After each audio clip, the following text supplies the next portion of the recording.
Assalamualaikum warahmatullahi wabarakatuh. Perkenalkan, nama saya Santi Rosalina, NPM 2001 082010.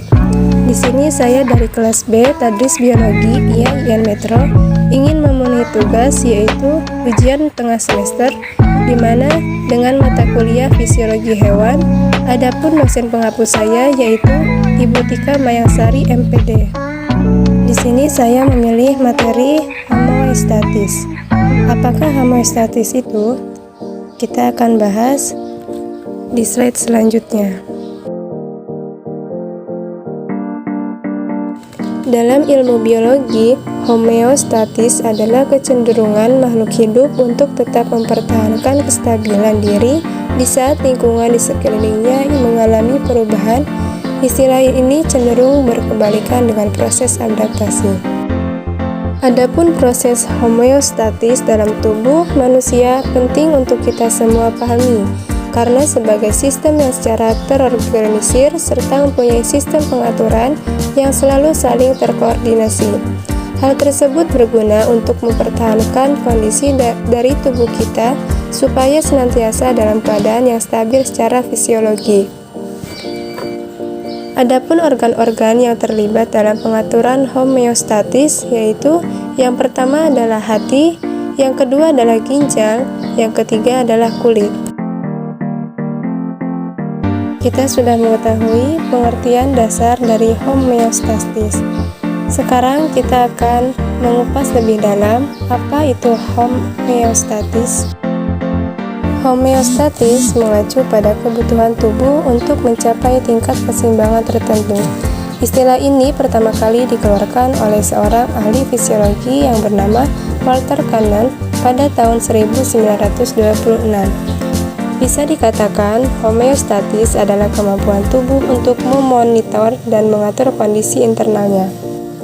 Homeostatis adalah kemampuan makhluk hidup untuk mengatur kondisi dan proses fisiologisnya agar tetap dalam seimbang. Proses terjadinya otomatis tanpa kita sadari. Misalnya saat kita kepanasan, maka tubuh akan mengeluarkan keringat. Saat kita kekurangan oksigen, maka kita akan menguap.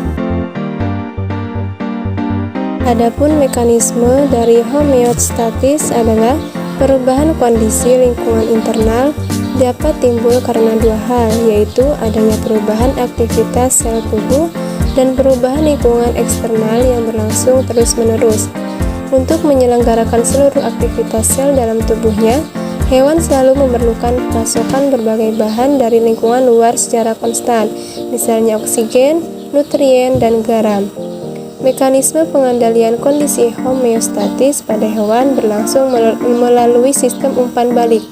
Akan tetapi, kita tidak dapat boleh juga bahwa ada dua macam sistem umpan balik, yaitu umpan balik positif dan negatif.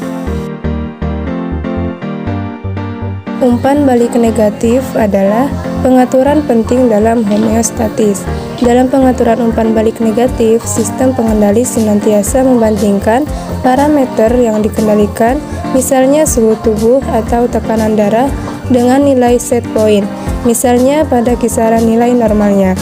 Perubahan-perubahan parameter yang dikendalikan akan mencetuskan respon yang melawan perubahan sehingga mengembalikan parameter tersebut pada nilai set point. Selain itu, ada juga pengaturan umpan balik yang positif. Pengaturan ini bersifat homeostatis karena akan memperbesar respon sampai ada faktor luar yang menghentikan lingkaran setan ini. Adapun pengertian dari umpan balik positif sendiri merupakan proses homeostatis yang mendukung perubahan pada tubuh, di mana sistem tubuh bergerak menjauhi keadaan ideal daripada mempertahankan keadaan ideal tubuh. Contoh proses homeostatis umpan positif ini merupakan ibu yang sedang melahirkan. Itulah tadi pembahasan mengenai materi homeostatis. Kurang dan lebihnya saya mohon maaf. Wassalamualaikum warahmatullahi wabarakatuh.